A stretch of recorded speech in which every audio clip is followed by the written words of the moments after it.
Hi, hello, నమస్తే, జై శ్రీరామ్, వందే మాతరం. నేను మీ పుష్ప.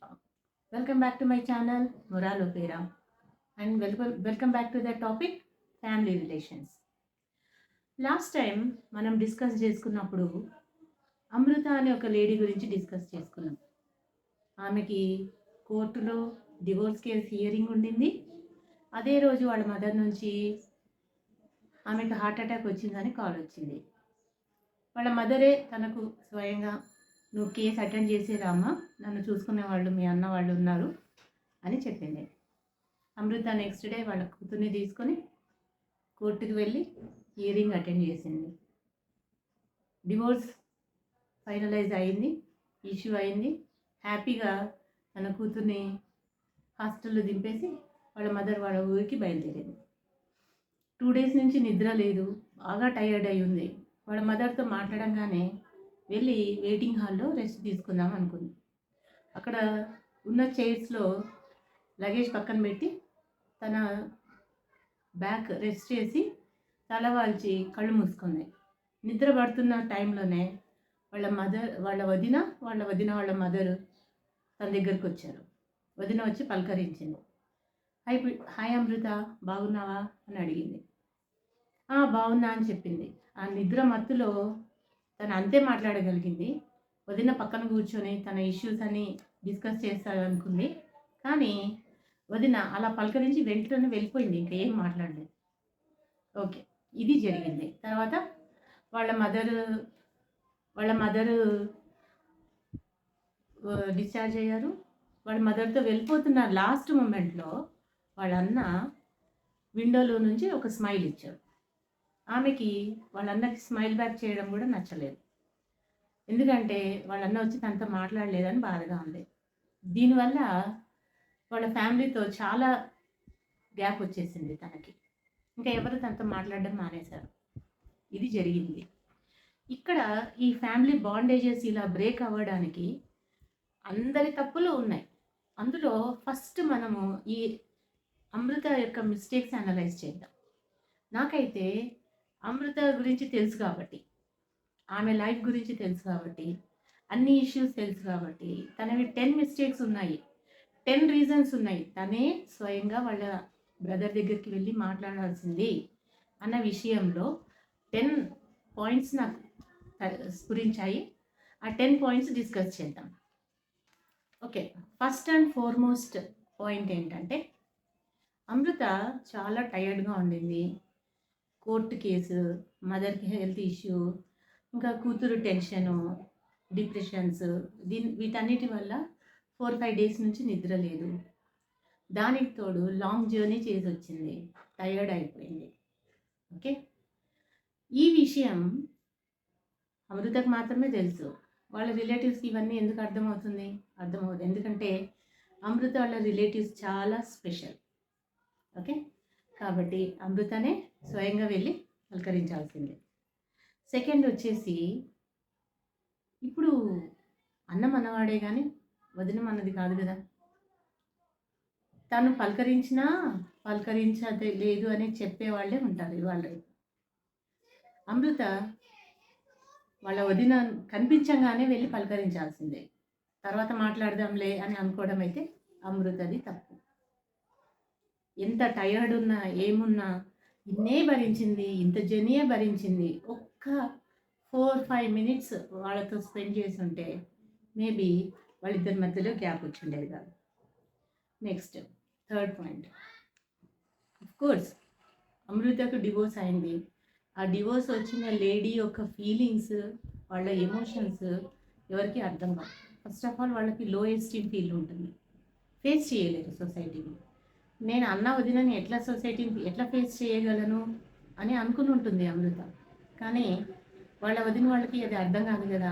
కాబట్టి ఖచ్చితంగా అది నెగిటివ్గా తీసుకుని ఉంటారు వాళ్ళు. నెక్స్ట్ వచ్చేసి కన్సిడరేషన్. వదిన వాళ్ళకి ఎందుకు ఉంటుంది కన్సిడరేషన్? డిప్రెషన్ నీది, బాధ నీది. ఎవరి అమ్మకు కష్టం ఉంది?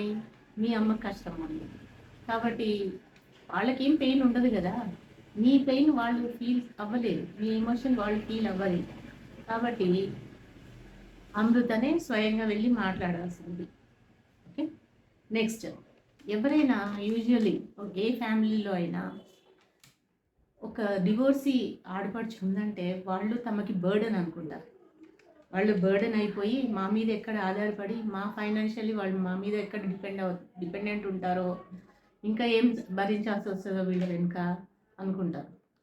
కాబట్టి అమృత ఎస్, నేను మీ మీద బర్డెన్ కాను, నేను ఇండిపెండెంట్నే, నాకు మీ ఫైనాన్షియల్ సపోర్ట్ అవసరం లేదు, మోరల్ సపోర్ట్ ఇస్తే చాలు అని తనే ఎక్స్ప్లెయిన్ చేసుకోవాల్సింది. మనకి ప్రతిసారి ఛాన్స్ దొరకదు, దొరికినప్పుడే మనం ఎక్స్ప్లెయిన్ చేసుకోవాలి. ఇది. ఇంకొకటి ఈగోస్. అంతే, నేనేం డిపెండ్ అవ్వను కదా, నేనెందుకు పలకరించాలి అని కూడా ఫీల్ అయ్యి ఉండొచ్చు. కానీ అది తప్పు. రిలేషన్స్ విషయంలో ఎప్పటికీ కూడా ఎవరికి కూడా ఎక్కువ ఉన్న వాళ్ళకైనా తక్కువ ఉన్న వాళ్ళకైనా అవసరం ఉన్న వాళ్ళకైనా అవసరం తీర్చే వాళ్ళకైనా ఎవరికైనా ఈగో అనేది ఉండకూడదు. ఓకే. అమ్మకు నీకు గొడవ అయితే అమ్మకు చెల్లి నీకు చెల్లికి రిలేషన్లో రాకూడదు, తేడా రాకూడదు. మీ అన్నకు అమ్మకు గొడవ అయితే అమ్మని సపోర్ట్ చేస్తూ నువ్వు అన్నతో గొడవ పడితే అన్న నుంచి కూడా సపోర్ట్ పోతుంది నీకు. ఓకేనా. కాబట్టి అమృత ఇదే మిస్టేక్, అమ్మకు సపోర్ట్ చేస్తూ అన్నతో మాట్లాడకుండా ఉండడం తప్పు. నెక్స్ట్, ఇంకోటి ఏంటంటే ఎలా అనుకుంటారంటే ఒక డివోర్స్ అయిపోయింది, ఇంకా ఏ అవసరమైనా మాదే వాళ్ళకు అవసరం ఉంటుంది. సపోజ్ అమృత డాటర్ మ్యారేజ్ జరిగింది అనుకోండి, వాళ్ళ అన్న వాళ్ళే అన్ని రిచువల్స్లో ట్రెడిషన్స్లో హెల్ప్ చేయాలి. కాబట్టి నీడ్ సఫరింగ్ అమృతది, నీడ్ అమృతది. ఓకే. పై పొజిషన్లో అన్న వదిన ఉన్నారు, వెళ్ళి అమృతని పలకరించాల్సింది. నెక్స్ట్, ఇంకొక విషయం నాకు తెలిసింది ఏంటంటే అమృత వాళ్ళ వదిన వాళ్ళ ఫాదర్ చనిపోయినప్పుడు అమృత వాళ్ళ హస్బెండ్ ఆమెని పంపించలేదు. నీ వదిన నీ ఇంటికి ఎప్పుడు రాలేదు, నీతో ఎప్పుడు మాట్లాడలేదు, అలాంటి వదిన ఫాదర్ చనిపోతే నువ్వు వెళ్తావా, నువ్వు ఎట్లా వెళ్తావో నేను చూస్తాను, వెళ్తే ఇంటికి తిరిగి రావద్దు అని వాళ్ళ హస్బెండ్ బెదిరించి పోనివ్వలేదు. ఓకే. ఈ విషయం వాళ్ళ వదిన వాళ్ళకి ఎలా తెలుస్తుంది? వదిన వాళ్ళు ఏమనుకుంటారు, మా నాన్న చనిపోయినప్పుడు రాలేదు, వాళ్ళ అమ్మ సఫర్ అయినప్పుడు నేనెందుకు సపోర్ట్ ఉండాలి అని అనుకుంటారు ఆబ్వియస్లీ. కాబట్టి వాళ్ళ కోపంగా ఉండడం అక్కడ వాళ్ళ సైడ్ రైట్ ఉంది. కాబట్టి ఇది కూడా ఎక్స్ప్లెనేషన్ ఇవ్వాల్సింది అమృతదే బాధ్యత. ఈ విషయం తన హస్బెండ్ ఎంత టార్చర్ పెట్టారు అనేది, ఎలా టార్చర్ పెట్టారు అనేది ఎక్స్ప్లెయిన్ చేసుకోవాల్సిన విషయం బాధ్యత మాత్రం అమృతదే. వాళ్ళెవరికి తెలియలేదు ఇంతవరకు. ఓకే. ఇంకొకటి ఏంటంటే నెక్స్ట్ పాయింట్, అమృత వాళ్ళ బ్రదర్ చిన్నప్పుడు తనని చాలా చాలా ప్రేమగా చూసేవాడు. అదే ప్రేమతో డివోర్స్ అయిన ఇంత పెయిన్లో ఉన్నప్పుడు నా దగ్గరకు వచ్చి పలకరించాడా, ఎలాగైనా ఖచ్చితంగా వచ్చి పలకరిస్తాడు కదా అని అమృత ఎక్స్పెక్ట్ చేసింది. ఎక్స్పెక్టేషన్లో తప్పు లేదు. కానీ ఇవాళ రేపు సొసైటీ ఎలా ఉంది, బ్రదర్ మనవాడు కానీ వదిన మనది కాదు కదా. వదిన వచ్చాక బ్రదర్లో చాలా చేంజెస్ వస్తాయి. అదే లవ్ కంటిన్యూ అవుతుంది అని ఎక్స్పెక్ట్ చేయడం చాలా పెద్ద మిస్టేక్. ఓకే. కాబట్టి అమృత తనే స్వయంగా వెళ్ళి పలకరించాల్సింది. అదే తను చేసింది. ఇంకా బిగ్గెస్ట్ మిస్టేక్, 10th మిస్టేక్ ఏంటంటే అమృత క్లోజ్ రిలేటివ్సే అమృత మీద చాలా జెలస్. ఆ జెలసీ వల్ల ఆమె మీద లేనిపోనివి క్రియేట్ చేసి వాళ్ళ రిలేటివ్స్కి అంతా చెప్పారు. క్లోజ్ రిలేటివ్సే ఎనిమీస్. ఓకే. అమృత చేసిన మిస్టేక్ అంతా నా క్లోజ్ రిలేటివ్స్ నుంచి ఇలాంటి కండిషన్ సిచ్యువేషన్ వస్తుందని ఎక్స్పెక్ట్ చేసుకోకపోవడం, తన గురించి నెగటివ్గా ప్రాపగాండా చేస్తారని తెలుసుకోకపోవడం అమృతది బిగ్గెస్ట్ మిస్టేక్. ఓకే. ఈ టాపిక్ మన మీద జెలసీ ఉండే వాళ్ళతోటి మన జెలసీ ఉండే వాళ్ళని ఎలా ఐడెంటిఫై చేయాలి, వాళ్ళని ఎలా డీల్ చేయాలి లైఫ్లో అనేది మనం తర్వాత డిస్కస్ చేసుకుందాం. కానీ అమృత లైఫ్లో బిగ్గెస్ట్ ఎనిమీస్ ఎవరంటే ఆమె close relatives who are jealous of her. వాళ్ళే ఆమెని నెగటివ్గా ప్రాపగండా చేశారు ఆమె గురించి. కాబట్టి అంతెందుకు, అమృత హస్బెండే స్వయంగా వాళ్ళకి నెగటివ్గా చెప్పేవాడు. ఎందుకు, వాళ్ళ మీద అమృత డిపెండ్ వాళ్ళ మీద డిపెండ్ అయ్యిందనుకోండి, తను చెప్పిన మాట వినదు. తనని స్లేవ్ లాగా చేయాలి అంటే వాళ్ళ రిలేటివ్స్ని దూరం చేయాలి. ఈ ఈ ఉద్దేశంతో అమృత హస్బెండ్ వాళ్ళ రిలేటివ్స్కి నెగిటివ్గా చెప్పేవాడు. ఇదంతా పెద్ద క్రైసిస్ అయిపోయింది అమృత లైఫ్లో. ఓకే, అమృత బిగ్గెస్ట్ మిస్టేక్ ఇది. మన బద్ధ శత్రువులు ఎవరంటే మన మీద జెలసీ ఉండేవాళ్ళు. ఇది ఐడెంటిఫై చేసుకోవాల్సింది. Okay, so Amrita, if you are listening, these are my suggestions. If possible, you can rectify your bondage with your brother and your sister-in-law. Okay, నీ కోసం ఈ సజెషన్స్. ఇంకా నా ఈ వీడియో ఛానల్ వ్యూ చేస్తున్న నా ఫ్రెండ్స్ అందరికీ ఒక పెద్ద రిక్వెస్ట్ ఏంటంటే, never judge people from out side. మీరు ఏమన్నా వినుండొచ్చు, మీరు స్వయంగా చూసి నిజం తెలుసుకునే వరకు ఎవరిని జడ్జి చేయకండి. ఎస్పెషల్లీ డివోర్స్ అయిన విమెన్ని చులకనగా చూడకండి. వాళ్ళ గురించి నెగిటివ్గా మాట్లాడుకోకండి, బయట ప్రాపగేట్ చేయకండి. మీరు వేరే వాళ్ళ నుంచి ఎన్నైనా వినుంటారు. మన సొసైటీలో మన పేరెంట్స్ ఎలా పెంచుతున్నారు లేడీస్ని, అమ్మాయిల్ని ఎస్పెషల్లీ. అత్తగారు ఎంత బాధ పెట్టినా, హస్బెండ్ ఎంత బాధ పెట్టినా సఫర్ అవుతూ ఉండాల్సిందే, నువ్వు ఆ రిలేషన్ మెయింటైన్ చేయాల్సిందే అని చెప్తారు. అంతేకాదు, ఏ ఆడదానికైనా హస్బెండ్తో కలిసిమెలిసి ఉండాలనే ఉంటుంది. ఒకరోజు గొడవ పడినా ఇంకో రోజు హ్యాపీగా ఉంటాం కదా అని అనుకుంటారు. ఎవరు కావాలని డివోర్స్ తీసుకోవాలని అనుకోరు. అలా బ్యాడ్ క్యారెక్టర్ ఉండేవాళ్ళు వేరే వాళ్ళు ఉంటారు, అందరూ ఉండరు.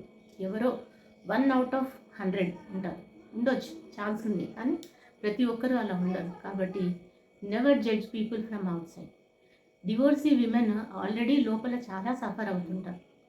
మీరు ఇలా చులకన చేసి మాట్లాడడం వల్ల వాళ్ళ సఫరింగ్ ఇంకా పెరుగుతుంది కానీ తగ్గదు. వీలైతే హెల్ప్ చేయండి, వీలైతే వాళ్ళని నవ్వించి వాళ్ళ సఫరింగ్ని తగ్గించడానికి ట్రై చేయండి. అది కూడా చేత కాకపోతే సైలెంట్గా ఉండండి, వాళ్ళ గురించి ఏమీ మాట్లాడదు. Dear friends, this is my suggestion and Gen Z people. ఎప్పటికీ కూడా ఫ్యామిలీ రిలేషన్స్లో మీ అవసరం ఉన్నప్పుడు ఖచ్చితంగా మీరు చేయూత ఇవ్వడానికి ట్రై చేయండి. దూరం చేసుకోవడం వల్ల మీకు ఫైనాన్షియల్ బర్డన్ తగ్గిందనో ఇంకేదో బర్డన్ తగ్గిందనో మీరు హ్యాపీగా ఫీల్ అవ్వచ్చు, కానీ karma always follows. That is what lord Krishna says in Bhagavad Gita. కాబట్టి we must fulfil our responsibilities. మనకు ఎదుటి వాళ్ళు ఏం చేశారని కాదు, మనం ఏం చేస్తున్నామని ఆలోచించాలి. మన బాధ్యతలు పర్ఫెక్ట్గా నిర్వర్తించామా లేదా అని ఆలోచించాలి. ఇది నా opinion. This is my suggestion for the Gen Z generations. Okay, thank you all. This is the end for today. Signing off. Bye bye.